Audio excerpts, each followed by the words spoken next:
Good evening, ladies and gentlemen, and all others. Welcome to my office. This is my office. The location is Graz in southern Austria. It was sunny. It's no longer because it's getting towards the evening. It's getting dark now. I am your host, Coffee Black, and welcome to the first in the series of interviews with those from the 3D printing community. Today, we are graciously joined by Adam Meadows of Vector3D. You may be aware of his videos on YouTube and TikTok, where he discusses printers and all sorts of wonderful creations related to that field. Adam, you're really welcome to 3D Jake. I've introduced you, but perhaps it is better if you do it in a less sensationalist form. Sure. Well, firstly, thanks very much, Coffee, for having me on your podcast. That's great. So yeah, as you mentioned, I'm Adam and I run Vector3D. I have done for a few years now, a few years as a business and a few years before that as a kind of sideline, side hustle kind of thing. And yeah, been at YouTube for way too long now, since like 2016. I think I started making YouTube videos. And yeah, it's just sort of progressed slowly from there. So yeah, everything about 3D printing on Vector3D. Okay, so you've been a YouTuber since 2016. Okay, this is pre-Ender 3 days. Yeah. Well, actually, so, I mean, I didn't even start with 3D printing. I started with PCs and then moved to 3D printing. Oh, okay. Okay, so you did like reviews on PCs or like... Yeah, so like I did like, well, your classic kind of tech YouTuber thing. So like headphones and monitors and computers and I think I did a phone review and all sorts of other stuff. Yeah.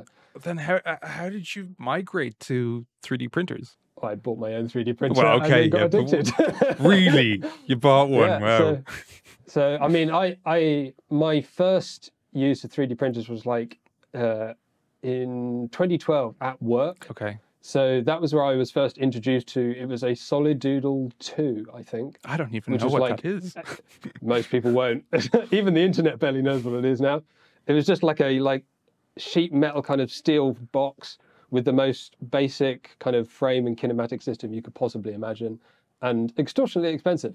I think it was like $2,500 or something. Wow. For something which today would probably be valued at like $300-400 tops. Okay. But yeah, that was my very first use, and it just stayed with that for quite a few years, and then got my own in 2016, 2017. I don't even know when it was. I lost. It was a while ago. Yeah, and it's just kind of grown. I think the moment I had it, I was like, well, I can't really be a tech YouTuber now because all I want to do is 3D print things. Okay, so, I mean, tell me about this printer, actually. I'm very, very intrigued by this because the first printer I had was 2018, and it was a CR10S. And that seems like, the Stone Age to me. But this is a whole new level. So tell me about this printer. How big was it? I mean, so the Solid Doodle was not a big machine. The print volume was, I think, like 150 millimeters all sides. So it was not big. Okay. But it was kind of novel in the fact that it was enclosed and you could presumably do ABS. But like the build plate technology and the service technology all back then was just like capped on tape. That was the only thing we had. And it wasn't like a big sheet that you could just replace and rip off. It's like you had to just do like 20 mil strips all the way across the sheet because we couldn't find a place where there was 150 mil wide and you could cut a whole sheet. So yeah, back in 2012, things were pretty basic. Things were different back then. Wow. This is a whole new world for me. Wow. Okay, then what was the first printer you bought then?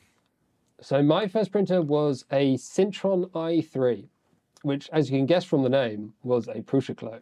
Of course. Yeah, so it was like a pretty dodgy, no cable management, acrylic frame printer. Acrylic.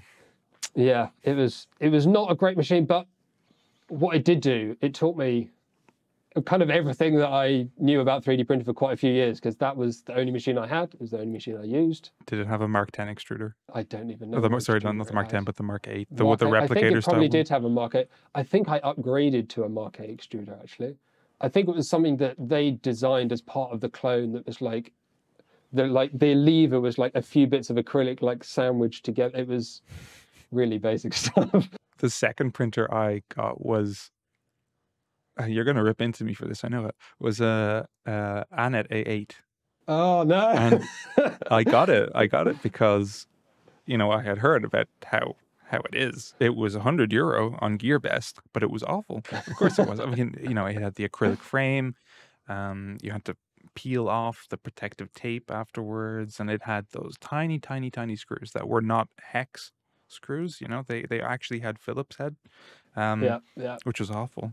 I think I used it for about a month, and then I couldn't stand it anymore. It was That's this? probably just as well. You didn't use it for too much longer Yeah, because I think probably. its lifetime will on safety is pretty limited. It's a very common pitfall to fall into. I think that's part of why we've seen the development we have. People want kind of cheap machines. They want to be able to just try something without a huge investment. So Yeah. it's kind of, while I don't like the printer and I don't encourage anyone buys it in any way, is it's still kind of that gateway that has, in a way, helped push some things in a sort of forwards direction. A lot of things backwards, but I know it had its place in terms of access to many people. I rip into Creality a little bit, maybe perhaps a bit too much, but I do love the Ender 3. I have 4 of them here in this room, or variations. Like there's a 3, there's a Pro, and a V2. But I just love how easy it is to change.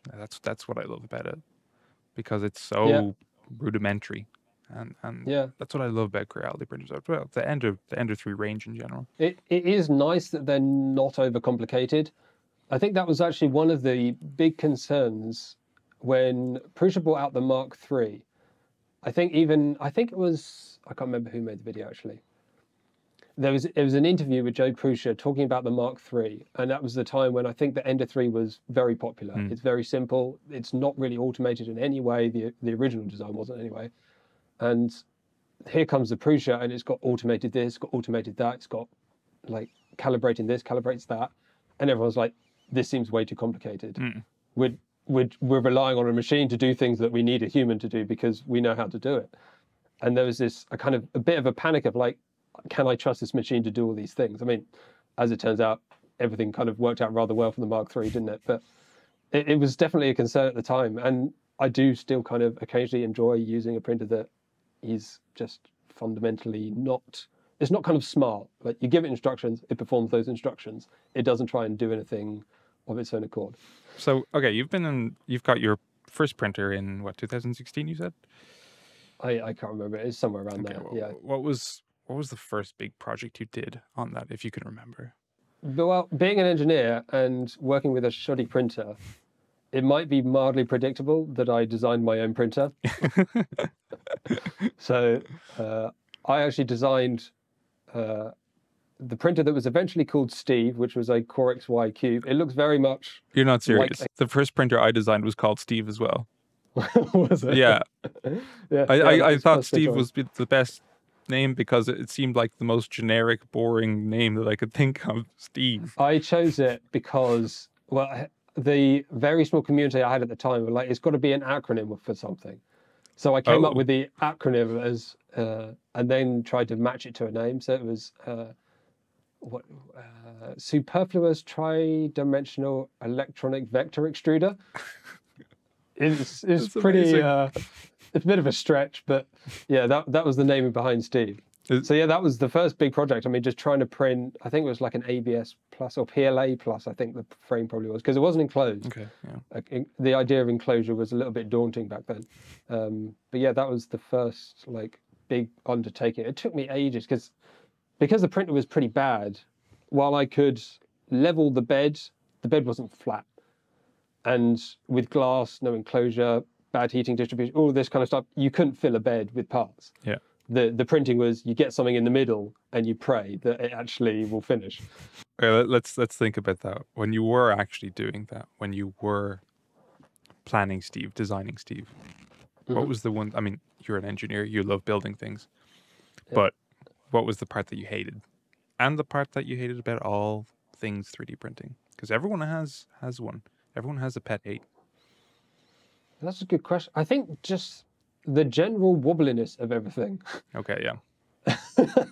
That was like, I think my first observation of printing was like, it takes forever. And I think that was very much the prevailing idea back then, that FDM is just really, really slow. You know, I mean, we're looking now at printers that are like 300 millimeters a second, 15, 20,000 K acceleration. And back then I was doing like 500 acceleration, not even 1K at like 20 or 25 millimeters a second. It would take hours to print a single part.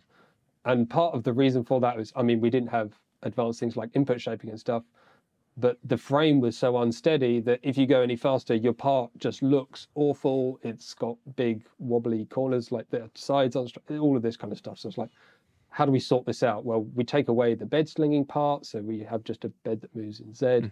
We have a solid frame, aluminium extrusion frame, obviously. Yeah, just kind of incorporating all those parts of improving rigidity into the frame. That was like primary concern. Wobbliness.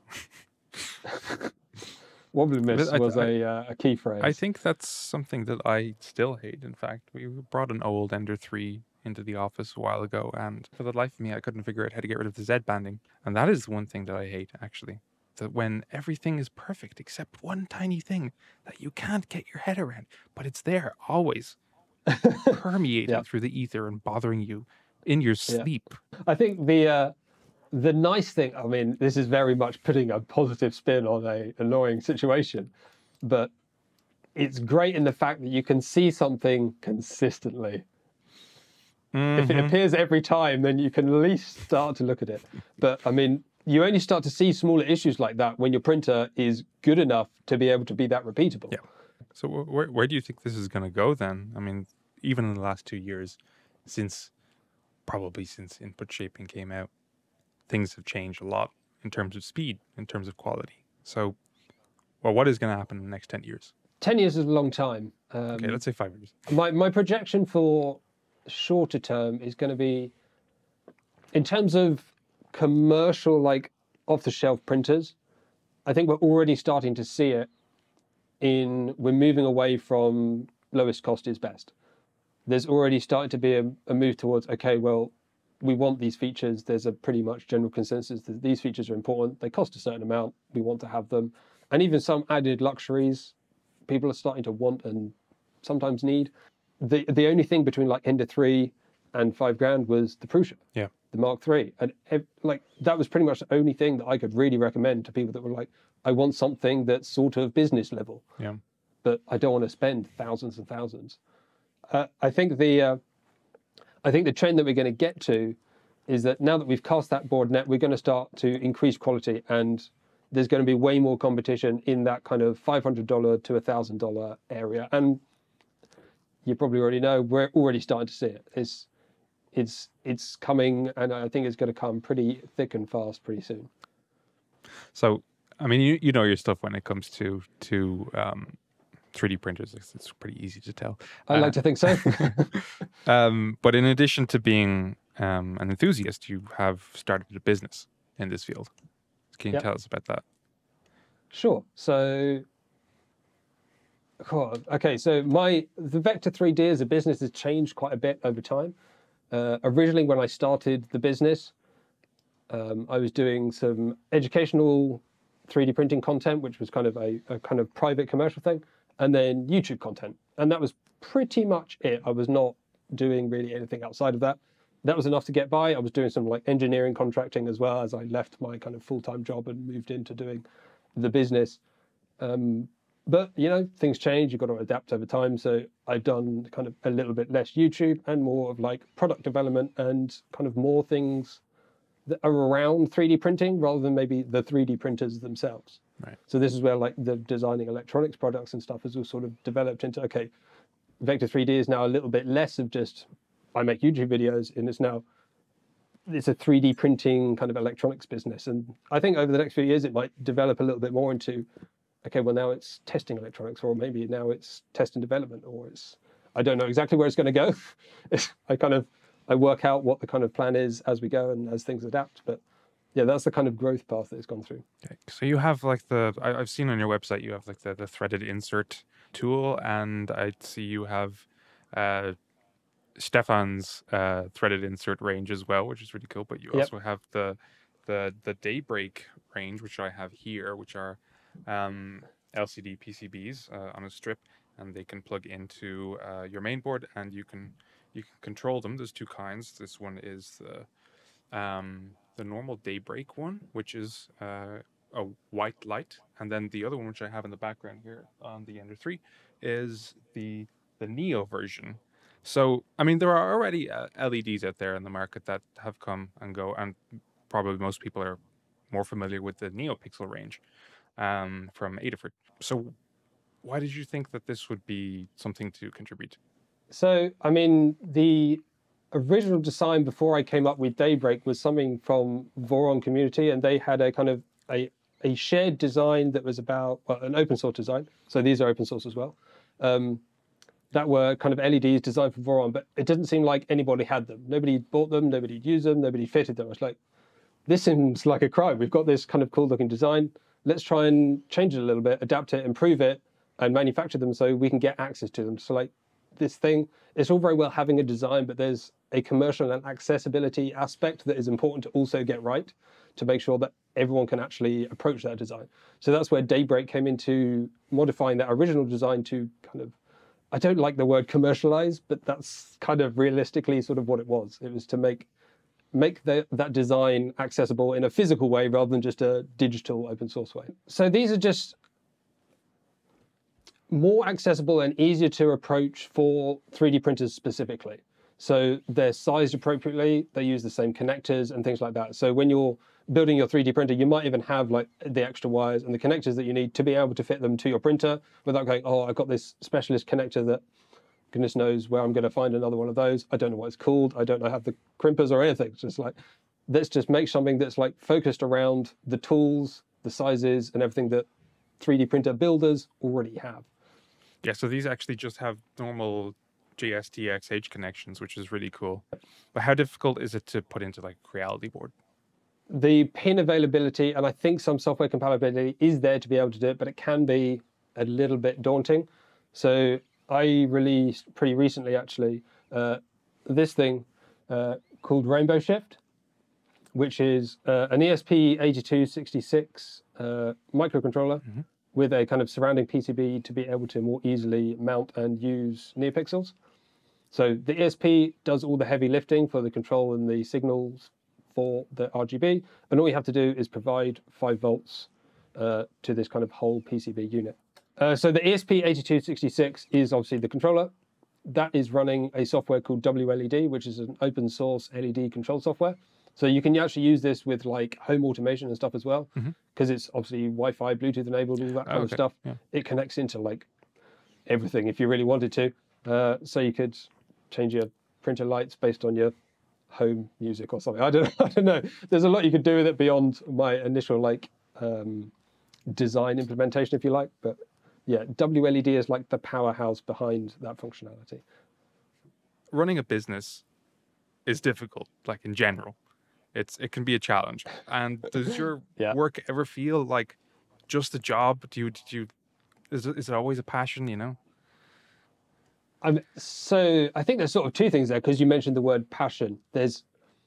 For me, yeah, sometimes it does just feel like I've got to do this thing. I don't really want to, but a job when you're the only person in the company is not just, oh, I can just do this design engineering thing, which is my sort of speciality, if you like.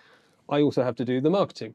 I have to do the clearing out. I have to do the tidying up. I have to do all the kind of admin stuff of the business that makes it a business rather than just a person.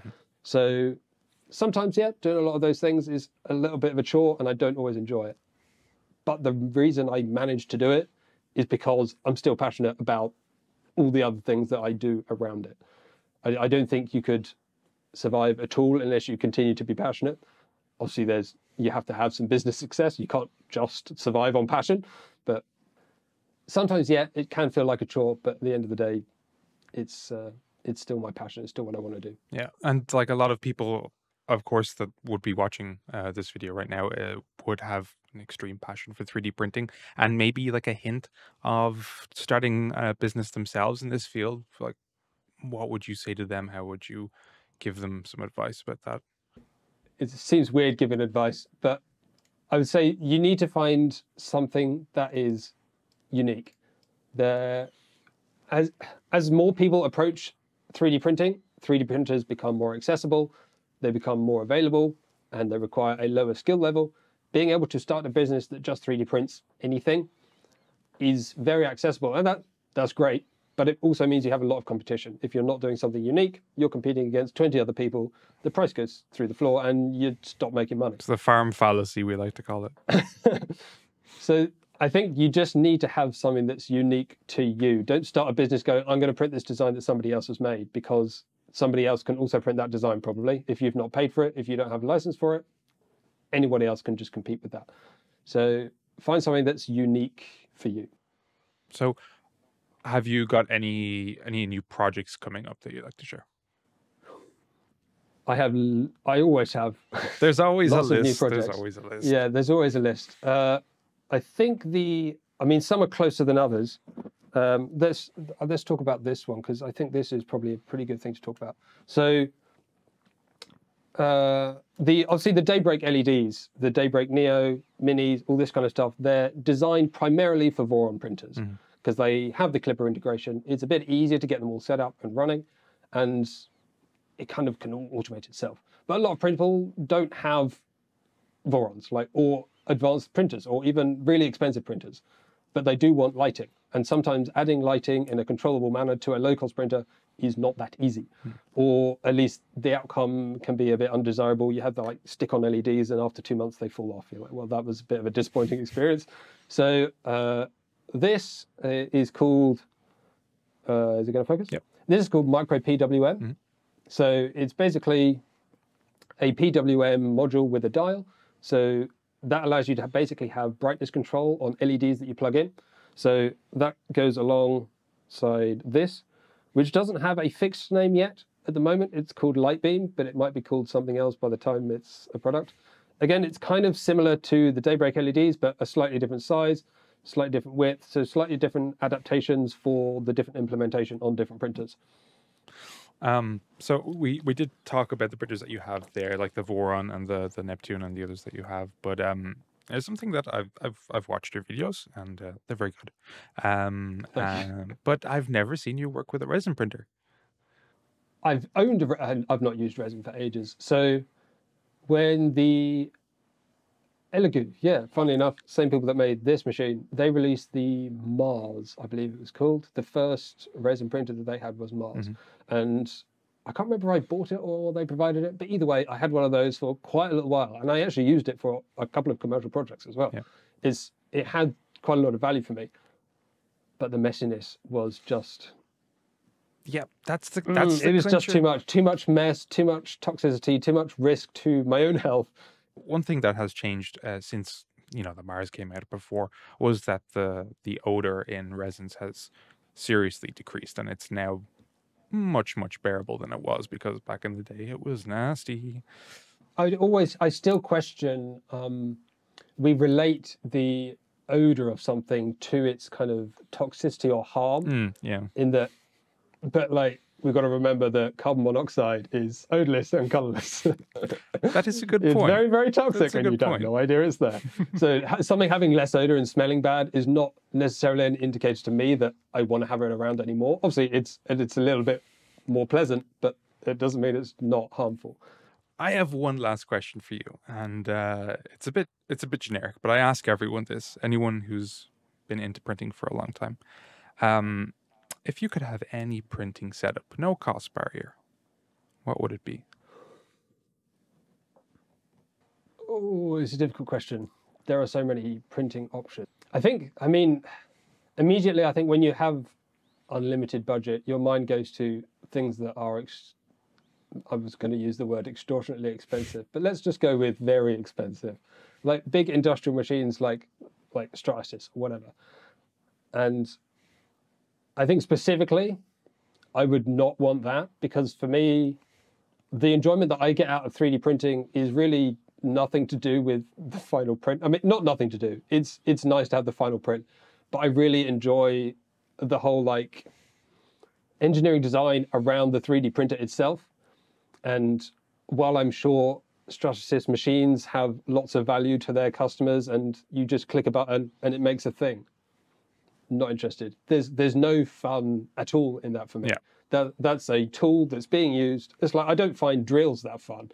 I use them, they're great, but it's not fun. It's just you press the button and it does the thing that it's meant to do. as I think maybe a better example is a 2D printer. Who finds printing stuff out on paper fun? Like, it's just a thing that you can do, and sometimes you need to, sometimes you don't. I'm pretty sure I have more trouble using a 2D printer than I do with a 3D printer, at least in the office here. Yeah, it's amazing actually, isn't it, that 2Ds can somehow still be more complicated. As long as I'm building my machine, I don't really care how much it costs. I just like building them. Okay, I get that. I think I'm the same actually when it comes to that. Well, Adam, it was a pleasure. Thank you for joining us. For all those interested, we are stocking the Daybreak range in our shop. If you're interested, give us a comment or send us an email. The link for the range will be in the description below. So again, Adam, thank you so much for joining us. Thank you very much for having me. It's been a pleasure. Awesome. The next time we are going to be meeting will be on the final episode of the printer build series, and we'll finally be talking about firmware and lots of firmware and even more firmware. There was so much to talk about firmware. Ugh.